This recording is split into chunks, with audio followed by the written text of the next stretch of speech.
राधे राधे दोस्तों। राधा कृष्ण दो ऐसे नाम जो प्रेम की अनमोल कृतियाँ हैं, जो इस संसार में प्रेम को सही रूप में स्थापित करने के लिए स्वयं आजीवन विरह सहते हैं। और शायद यही प्रेम और विरह आज उनको हम सभी के हृदय में स्थापित कर उनका स्मरण करने को विवश करता है। आज के इस वीडियो में हम जानेंगे कि उस पल जब भगवान श्री कृष्ण वृंदावन को छोड़कर जा रहे थे तो राधा और गोपियों का जीवन कैसा था। उनके जाने के बाद यशोदा माँ का वास्तव में क्या हाल हुआ। जब श्री कृष्ण वृंदावन छोड़कर मथुरा गए तब उनकी उम्र मात्र 11.5 वर्ष थी। कृष्ण सुबह उठकर नहाते हैं और साज श्रृंगार करने में व्यस्त रहते हैं। उधर सारे वृंदावन में जैसे दुखों की सुनामी फैली हुई थी। गोपियाँ, यशोदा माँ, नंद बाबा, राधा का रो रो कर बुरा हाल था। श्री कृष्ण उन सभी को समझाते हैं कि वो बस 1-2 दिन में वापस आ जाएंगे, परंतु उनके हृदय में कृष्ण का वृंदावन छोड़कर जाने का ख्याल ही उनके जीवन से, उनके शरीर से प्राण को अलग करने वाला था। सारी रात गोपियाँ श्री कृष्ण का हाथ पकड़कर सोई रहीं ताकि श्री कृष्ण कहीं जाने न पाए। नंद बाबा और यशोदा का भी रो रो कर बुरा हाल था। श्री कृष्ण यशोदा माँ के गले जाकर लग जाते हैं और उन्हें समझाते हैं कि मैया, मैं तो बस 1-2 दिन में वापस आ जाऊंगा, तुम रो मत, वरना मैं जा ही नहीं पाऊंगा। वृंदावन की सारी गायें, पशु पक्षी, पेड़ पौधे सभी रो रहे थे और कृष्ण कृष्ण की आवाज़ लगा रहे थे। कृष्ण आगे बढ़कर उन सभी गायों को गले लगाते हैं। उनके स्पर्श मात्र से ही उन गायों के थनों से स्वतः ही दूध धारा बहने लगती है और सारी गायें उनके चारों तरफ घूमने लगती हैं और ये जताने लगती हैं कि मानो वो भी उन्हें जाने नहीं देंगी। वृंदावन के अन्य जीव जंतु जो भी श्री कृष्ण की बंसी की धुन पर उनके प्रेम में खो जाते थे, सभी तेज तेज आवाज़ें करने लगते हैं, कृष्ण कृष्ण, जो संकेतों में ही सही भगवान को यह कह रहे थे कि आप हमें छोड़कर कहीं मत जाओ। अब आगे अंतिम विदाई के लिए श्री कृष्ण राधा रानी से मिलने जाते हैं। राधा अपनी पथराई अखियों से श्री कृष्ण के दर्शन को करती हैं, पर मुख से कुछ भी बोल नहीं पाती हैं। कृष्ण भी उन्हें देखते रहते हैं और आँखों से दोनों के ही आंसुओं के सैलाब बहने लगते हैं। राधा को इस अवस्था में देखकर श्री कृष्ण के मुख से कुछ भी नहीं निकलता। दोनों बस एक दूसरे को देखते ही रहते हैं। उनका प्रेम संबंध इतना प्रगाढ़ था कि उन्हें कुछ बोलने की आवश्यकता ही नहीं थी।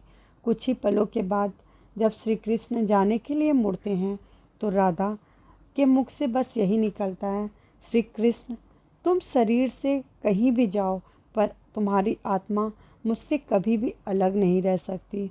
तुम्हारा और मेरा साथ मेरे प्राणों की भांति है।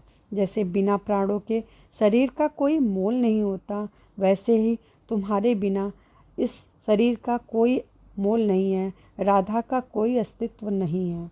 इतना कहते ही राधा अपने चेहरे को घुमा लेती है। शायद वो श्री कृष्ण की उस छवि को अपनी आंखों में बसाना ही नहीं चाहती जिसमें श्री कृष्ण उन्हें छोड़कर जा रहे थे। उधर सारी गोपियाँ श्री कृष्ण के रथ के सामने लेट जाती हैं और उनसे न जाने का करुण निवेदन करती रहती हैं, पर कृष्ण को तो जाना ही था। कृष्ण गोपियों को किसी तरह समझा बुझाकर मथुरा के लिए प्रस्थान करते हैं।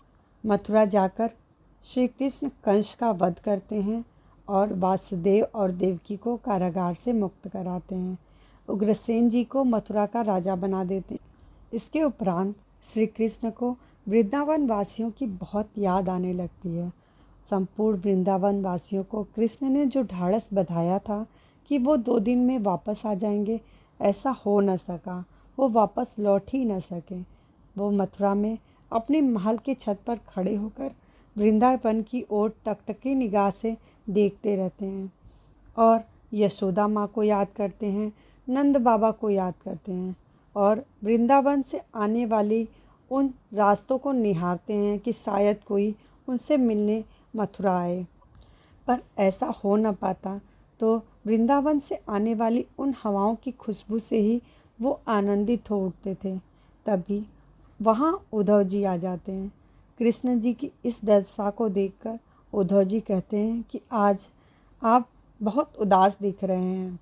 श्री कृष्ण जी कहते हैं कि आज मुझे ब्रिजवासियों की बहुत याद आ रही है। माँ यशोदा के हाथों का वो माखन, नंद बाबा का मेरे सर पर हाथ फेरना मुझे बहुत व्याकुल कर रहा है। जब कोई मुझे सच्चे हृदय से याद करता है ना, तो मुझे उसकी बहुत याद आती है और मैं रह नहीं पाता हूँ। उद्धव, तुम जाकर माँ यशोदा और गोपियों को मेरा संदेश देना। कहीं माँ यशोदा ये ना सोचे कि मैं उन्हें भूल गया हूँ। उद्धव उसी रथ पर बैठकर वृंदावन जाते हैं जिस रथ पर सवार होकर श्री कृष्ण वृंदावन से मथुरा आए थे।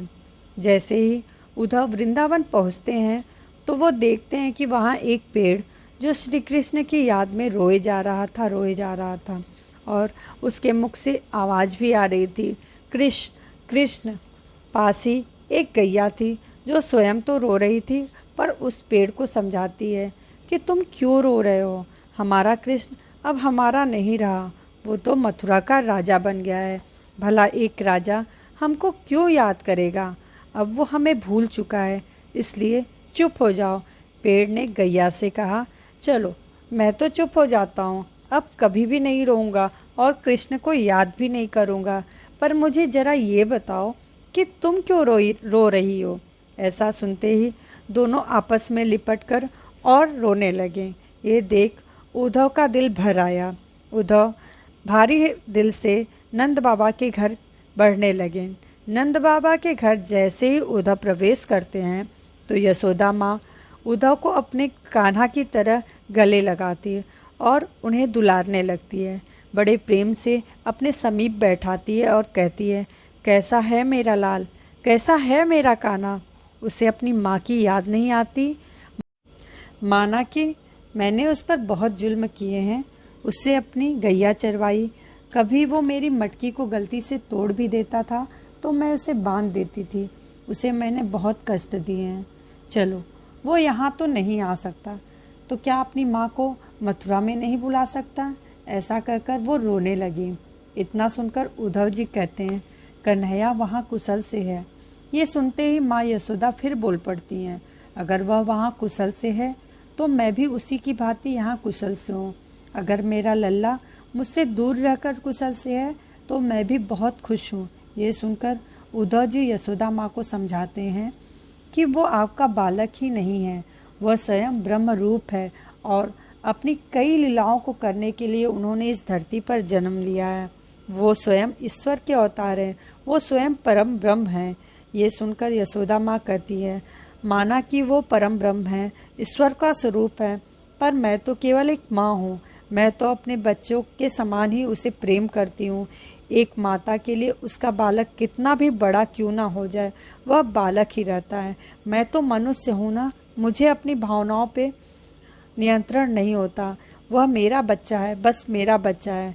माँ और बेटे का संबंध समय के साथ नहीं बदलता। उनके प्रेम भरी बातों को सुनकर उद्धव इसके आगे कुछ ना बोल सके। इसके उपरांत वो वहाँ से उठकर गोपियों से मिलने यमुना नदी के तट पर पहुँचे। सारी गोपियाँ दूर से आते कृष्ण के रथ को देखकर मन ही मन खुश होने लगी, पर रथ जैसे उनके समीप आता गया, उनकी खुशी कहीं गायब होती चली गई। सारी गोपियाँ रथ के समीप गईं और जैसे उन्हें पता लगा कि उनके लिए कान्हा का संदेश लेकर कोई आया है, तो उसे वो आसन पर बिठाकर उनकी भगवान की भांति परिक्रमा करने लगी, क्योंकि कान्हा का संदेश लाने वाला उनके लिए किसी भगवान से कम न था। उद्धव गोपियों से कई प्रश्नों के उत्तर देते और अंत में कहते हैं, कृष्ण परम ब्रह्म का स्वरूप है और वो निराकार हैं। उनकी कामना ना करो, उनके लिए आंसू बहाना व्यर्थ है। इस पर सभी गोपियाँ कहती हैं कि अगर श्री कृष्ण निराकार हैं, परम ब्रह्म हैं, तो फिर उन्होंने बिना हाथों के ही हमारी मटकियाँ तोड़ दी। गोवर्धन पर्वत को उन्होंने बिना हाथों के ही अपनी उंगली पर उठा लिया। हमारी मटकियों को तोड़कर वह बिना पैरों से ही भागकर कहीं छुप जाया करते थे, और क्या बिना मुख के ही वो सारा माखन खा जाया करते थे? बिना पैरों के ही वो ना जाने कितनी दूर वन में गैया चराने चले जाते थे। हे उद्धव, हमें तो लगता है कि आपके पास ही आंखें नहीं हैं, जो आप हमें हमारे स्वामी से विमुख होने की बातें कर रहे हो। उनके इस प्रगाढ़ प्रेम को देखकर उद्धव की आंखें भर जाती हैं। उद्धव जो आए तो थे ब्रिजवासियों को समझाने, पर वे खुद ही प्रेम के वास्तविक रूप को समझकर चले जाते हैं। दोस्तों, अगर आपको ये वीडियो पसंद आया है तो इसे लाइक करें, सब्सक्राइब करें, बेल आइकन को प्रेस करें और अपने कमेंट्स देना बिल्कुल ना भूलें। अपने दोस्तों में इसे शेयर करें।